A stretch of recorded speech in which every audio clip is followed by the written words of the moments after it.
Good evening. This is CTV News for Monday, July 7th. I'm Gina Barty. And I'm Rochelle Metzger. Glad to have you with us tonight.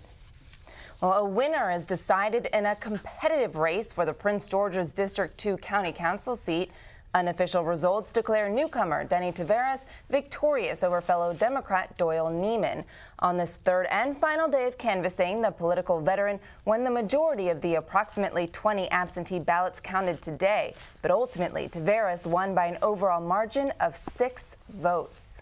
I still need to regroup and recover from the exertion of having 10 months of basically just being out there every single day. But at the same time, now re-energized by this result and seeing that what's possible when a movement of people get together and exert their voice and their power to want somebody who looks like them, feels like them, sounds like them, be represented. And that's very exciting.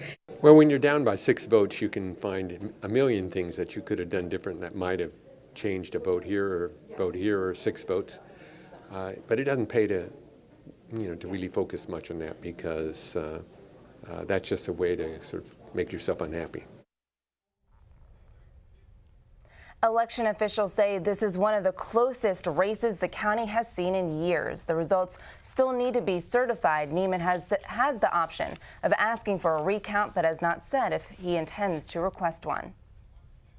Well, he's being remembered as a pioneer of Prince George's County. In the coming days, hundreds of residents are expected to pay their last respects to former County Executive Wayne Curry. Plans for memorial services are currently underway. CTV's Stephen Graves has more. As you can see, the County Administration Building is draped in black in memoriam of former Prince George's County Executive Wayne K. Curry.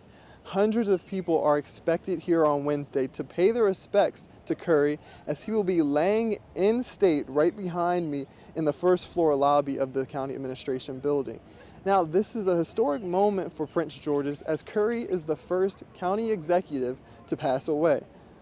So this is quite historic in a number of ways, but it'll be open to the public. The public will be able to come through the County Administration Building and pay their respects to Mr. Curry on Wednesday to do that. County Executive Baker has committed that if people are in line who want to pay respects to this great man, he's not going to shut it down. He's going to allow individuals to go through and say their last goodbyes to such a great man.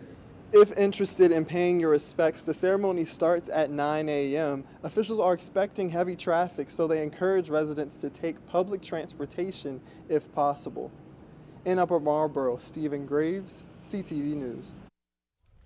The Wednesday viewing will last until 7 p.m. The funeral is scheduled for this Thursday at the First Baptist Church of Glenarden. The morning service will start at 9:30. Meantime, memories of Curry are still fresh in the minds of county leaders as they speak out about his legacy. David Harrington worked closely with Curry throughout his political career. He says the former leader had a huge impact on him, ultimately influencing his decision to become the president and CEO of the Chamber of Commerce. Wayne taught me the value of being tough, that you shouldn't shy away from insisting upon the best.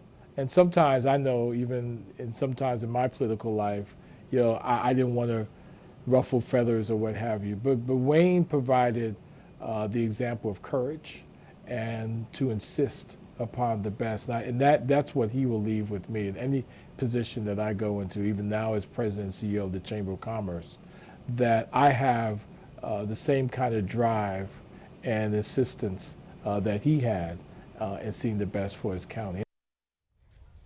Curry also once served as the president of the Prince George's Chamber of Commerce before becoming elected county executive in 1994.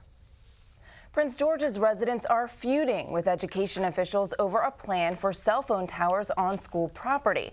Some parents who are concerned about exposure to radiation are fighting the school system's plan to erect towers and then sublease them to carriers. 3 middle schools are among the 9 proposed sites. Those include Benjamin Tasker in Bowie, Charles Carroll in New Carrollton, and Oxon Hill Middle School.